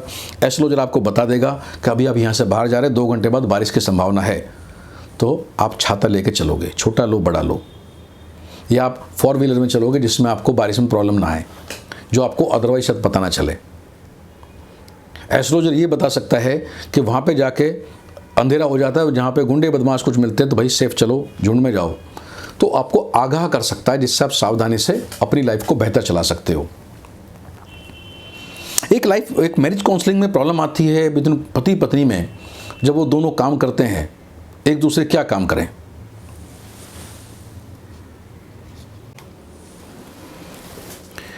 Means who will do what after the marriage. You know, there is a perception like girl has to do maybe घर के काम करने हैं, हस्बैंड को सिर्फ जॉब करना है या बिजनेस करना है। बट अभी सिचुएशन चेंज हो रही है, क्योंकि most of the girls are also working girls. जब घर में your wife is working or the girl is working, you cannot expect him to do same things which you have been doing, she was doing conventionally. Means अगर पहले भी खाना वो बनाती थी, वो जॉब करके भी खाना बनाएगी, तो ये तो काम नहीं चलेगा, तो खाना कौन बनाएगा। ये सेटलमेंट कहीं ना कहीं पहुंचना होता है। बात बहुत छोटी सी है लेकिन इम्पॉर्टेंट होती है। अगर उसने पढ़ाई की है, उसके बाद उसके एस्पिरेशंस है, वो काम करना चाहती है, वो काम कर रही है, सुबह जा रही है, शाम को आ रही है, वो भी जो सैलरी कम है ज़्यादा एक सेपरेट इशू है, बट वो सेम काम अभी भी क्यों करती रहेगी। तो मे भी इसका मतलब ये नहीं है अगर वो नहीं करेगी तो जो हस्बैंड है वो खाना बनाएगा। या तो आप खाना बनाने वाले रखो, घर के दूसरे काम वाले करने के लिए रखो, या दोनों शेयर करो, थोड़ा कम ज़्यादा करो, what ever way it can work out. But ये जो प्रॉब्लम्स है घर की, हमको ये एड्रेस करनी पड़ेगी। जब कन्वेंशनल सोच थी तो बहुत ऐसी ही थी कि एक ही अनसेड है कि वाइफ कितनी पढ़ी लिखी है, जो घर का काम वही करेगी, बच्चे को वही संभालेगी, झाड़ू पोछा वही करेगी। अब वो चीज़ें बदल रही है, उसको एक्सेप्ट करने की ज़रूरत है। बात कहने में सुनने में बहुत छोटी सी, बट एक्चुअली होती नहीं है। जब नहीं होती है तो ये शादी में प्रॉब्लम क्रिएट करती है। वाइफ जॉब करना चाहती है, आप नहीं करना चाहते, again there need to somewhere agreement. Wife किस तरह का जॉब करना चाहती है, किस तरह की जॉब करवाना चाहते हैं, या आपका बिजनेस है, वाइफ आपके साथ बिजनेस में पार्ट करना चाहती है, वो भी काम करना चाहती है। तो ये सब चीज़ें भी हमें शादी के पहले, शादी के साथ साथ इश्यूज हमारे आते हैं, और बहुत बार इन चीज़ों को लेकर सेपरेशंस होते हैं, डाइवोर्स तक सिचुएशन होती है। तो वी नीड टू अटेंड और address this kind of problems also. तो जब ये सब झगड़े होते हैं, जब ये पॉइंट ऑफ डिफरेंस आते हैं, तो कोई तो फैसला करेगा। कौन करेगा फैसला?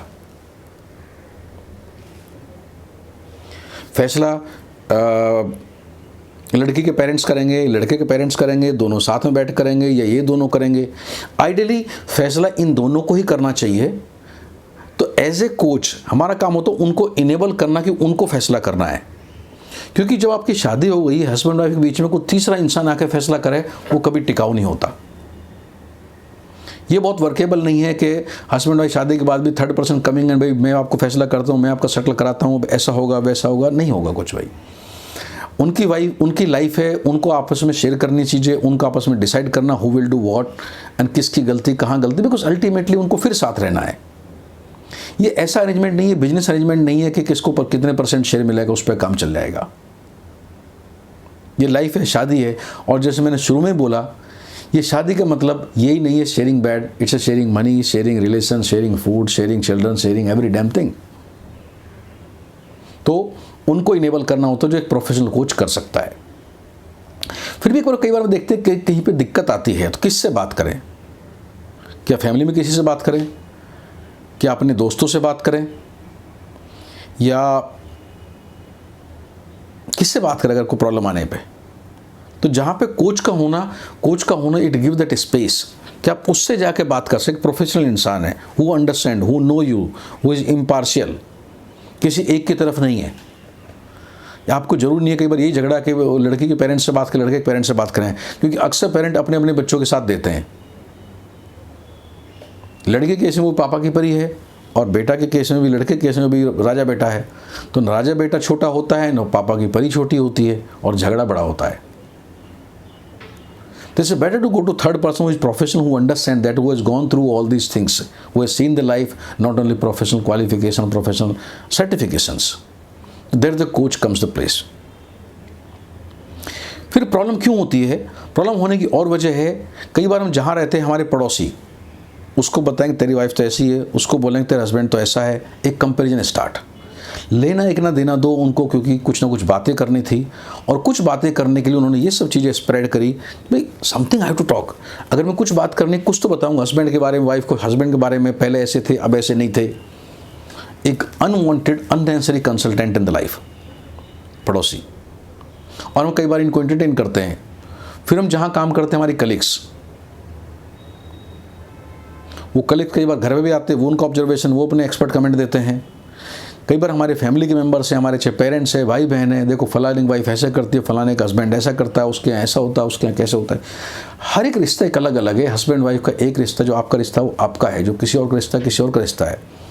आपको राइट स्टोरी नहीं मालूम किसी दूसरे के बारे में, how there running there family, तो आप उनके बारे में बीच में घुस के उनका खेल नहीं बिगाड़ो, उनको संभालने दो, आप अपना देखो। और ये लोग नहीं समझते, प्रॉब्लम और क्रिएट होती है।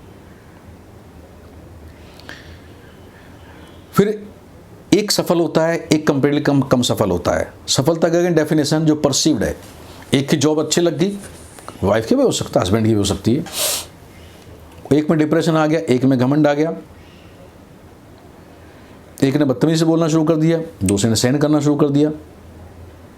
तो how to tolerate, how to deal with this situation. आज पहले लोग गवर्नमेंट सेक्टर में ज़्यादा जॉब करते थे तो जॉब छूटता नहीं था, आज प्राइवेट सेक्टर में जॉब करते हैं तो किसी का भी जॉब छूट सकता है, कभी भी किसी का पैकेज कभी बड़ा हो सकता है। तो ऐसा जरूरी नहीं है कभी हस्बैंड का कहीं ज़्यादा कमाई होगी, वाइफ की नहीं होगी, वाइफ की हस्बैंड की, किसी की भी हो सकती है अभी। और ये ups and down multiple time life में आ सकता है अभी। Then somebody has to take care, उस ट्रांजिशन फेज से निकालने की जरूरत होती है लोगों को, उस वक्त में वहाँ पे करने की जरूरत है। फिर दोनों के बीच में बेसिक टर्म्स ऑफ रिलेशनशिप क्या है? वो दोनों अच्छे दोस्त बनना चाहते हैं, दोनों अच्छे स्पाउस बनना चाहते हैं, दोनों अच्छे पार्टनर बनना चाहते हैं, दोनों बड़े ट्रेडिशनल पति पत्नी बनना चाहते हैं, दोनों मॉडर्न पति पत्नी बनना चाहते हैं, दोनों की अंडरस्टैंडिंग हम हर वीकली एंड पे बाहर जाएंगे, दोनों को अंडरस्टैंडिंग है हम हर महीने बाहर घूमने जाएंगे, दोनों को अंडरस्टैंडिंग चुपचाप पैसा जोड़ेंगे। Don't know, it's there to understanding who will help them to make there understanding rather than to break.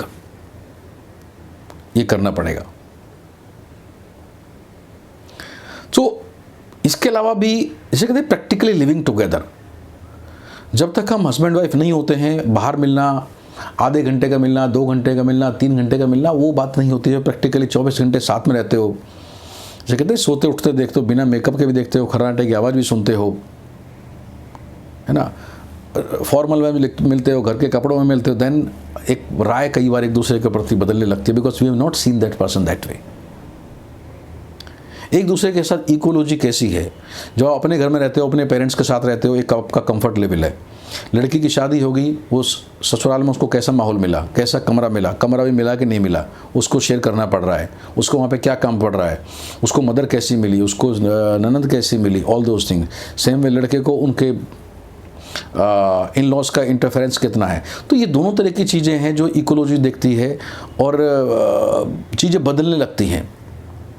फिर शादी के बाद दोनों लोगों का बिहेवियर बदलता है, क्योंकि हमारा अपना थॉट प्रोसेस होता है कि शादी के बाद ऐसा होना चाहिए, एक अनसेड होता है। तो लड़के का एक बिहेवियर अलग तरह का होगा, लड़की का बिहेवियर अलग तरह का होगा। दोनों को एडजस्ट करना, दोनों को अकोमोडेट करना। अब एक दूसरे के साथ में, अलग अलग बिहेवियर करेंगे। तो जो लोग पहले बिहेवियर करते थे अब वो अलग बिहेवियर कर रहे हैं। पहली बात तो आप लड़के का एक्स बिहेवियर था, वो लड़की का वाई बिहेवियर था। अब शादी के बाद लड़की ने जेड बिहेवियर कर दिया और लड़के ने सी बिहेवियर कर दिया। अभी दोनों एक दूसरे को देख रहे हैं, मतलब what is happen all this thing. So both are changing but are not willing to change others behaviour. Seeing in this situation, इस हालत को अंडरस्टैंड करना, उसको समझना, उसको लेके आगे बढ़ना। और उसके साथ साथ ही ना ही सिर्फ आपका बिहेवियर चेंज होता है, आपके पेरेंट्स का आपके प्रति बिहेवियर चेंज हो जाता है, आपके फैमिली मेम्बर्स का बिहेवियर चेंज हो जाता है। जो आज तक आपके अपने खास थे वो आपके ऐसे से देख लें ये कहाँ की हो गई, ये कहाँ का हो गया, अब ये पहले जैसा नहीं रहा है, पहले जैसी नहीं रही। तो ये एक अलग तरह का प्रेशर आपके ऊपर डालता है कि आपको सारी दुनिया अलग तरीके से देखने लगती है। क्यों, ये उनको पता ना आपको पता, बट होता है। How to face this change world, इस बदली हुई दुनिया को, बदले हुए माहौल को कैसे देखें, क्या करें इस सबका। इसके अलावा भी एक और इशू आता है कि जो आपके रिश्ते होते हैं, एक पति पत्नी का रिश्ता होता है शादी के, जिससे मैंने बताया 2 महीने बाद एक अलग रिश्ता होगा, 6 महीने बाद अलग एक तरह का, और 2 साल बाद एक तरह का। लेकिन जैसे समय के साथ साथ टाइम बदलता है, हमारे रिश्ते बदलने होते हैं। शादी के 10 साल बाद रिश्ते में क्या बदलाव आना चाहिए, शादी के 20 साल बाद रिश्ते में क्या बदलाव आना चाहिए, शादी के 40 साल बाद रिश्ते में क्या बदलाव आना चाहिए, वो चीज़ें भी हमें समय के साथ साथ बदलना, एक दूसरे से एक्सपेक्ट करना और एक दूसरे के लिए बदलना, ये चीज़ें भी हमें देखनी पड़ेंगी। तो जो आपका marriage counselling is not about one time affair. Marriage counselling is not something about एक बार आपको कुछ समझा दिया आप समझ गए। कंटिन्यूसली इश्यूज आते रहते हैं, continuously you need to get engage. और बदलते वक्त में जहाँ पे फैमिली उतनी बड़ी नहीं रह गई है, फैमिली वैल्यू सिस्टम उतना बड़ा नहीं रह गया है, या हस्बैंड वाइफ दोनों वर्किंग है, इसका रोल और ये सब चीज़ बढ़ती जा रही है।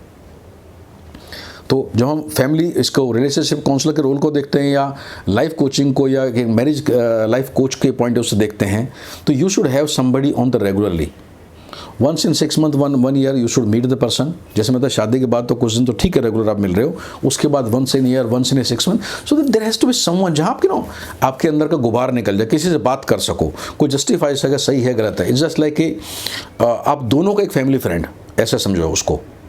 आप दोनों को ऐसे नहीं कि लड़के के बाद ही वहाँ जाना जरूरी है, दोनों एक मज़े में on A cup of T वहाँ पे जाते हो और यू डिस्कस के how the life is going, अब नई तरह की चीज़ें कैसे लग रही हैं, क्या लग रहा है, and somebody can guide you, somebody you both can discuss, somebody both you trust, that the role emerge. और जब ये रेगुलर रोल इमर्ज होता है तो कई बार हमारे मन में शक आता है, इसका मतलब यार महंगा हो गया तो रेगुलरली पैसे का चक्कर हो गया। महंगा ज़्यादा नहीं होता है, it's a reasonable fees they charge, because they also understand कि somebody is coming to me regularly, और may be once in a year kind of fees they charge, और तो which is not very significant, rather very nominal looking at the issues, looking at the services what you get. तो बहुत कम होता है, तो once in a 6 month और once in year depending on things thin and thick of the life you should consult them. तो इस तरह से आप एक मैरिज काउंसलर का फ़ायदा उठा सकते हैं, मैरिज काउंसलर मिल सकते हैं, which start from the pre marriage counselling until your relationship coaching up to there. तो ये हमारा आज का वीडियो था ऑन द मैरिज काउंसलिंग। हम वेट करेंगे आपके कमेंट्स का, आपके सुझावों का। कुछ और वीडियो किसी और सब्जेक्ट पे आप हमसे सुनना चाहते हैं, आपसे देखना चाहते हैं, हमें बताएं कमेंट सेक्शंस में जाके। अगर आपने चैनल सब्सक्राइब नहीं किया, चैनल को सब्सक्राइब करें। आपको अच्छा लगता है आप अपने फ्रेंड सर्कल में, व्हाट्सएप ग्रुप पे इसको शेयर कर सकते हैं, जिससे इस चैनल के साथ, बिकॉज न्यू चैनल, ज़्यादा लोग जुड़ सकें। और अगर हमारे थ्रू कंसल्टेशन करना चाहते हैं तो आप जो आपको नंबर, व्हाट्सएप नंबर दिया जा रहा है, इस व्हाट्सएप नंबर के थ्रू आप हमसे कॉन्टैक्ट कर सकते हैं। आप हमें मेल भी डाल सकते हैं, जो आपको हमारा अबाउट यू चैनल से आपको मेल आईडी भी हमारा मिल जाएगा। आपको चैनल डिस्क्रिप्शन से आपको मेल आईडी मिल जाएगा, तो मेल आईडी पे कांटेक्ट कर सकते हैं, नहीं तो इस व्हाट्सएप नंबर पर कांटेक्ट कर सकते हैं और दोस्तों हमारे साथ कंसल्ट कर सकते हैं। आप अगर एक प्री कंसल्टेशन 10 मिनट एक वीडियो कॉल सेटअप करना चाहते हैं, that also can be done, so that you can know the scope of work और what is your need, and that understanding charge and all those thing can be understand.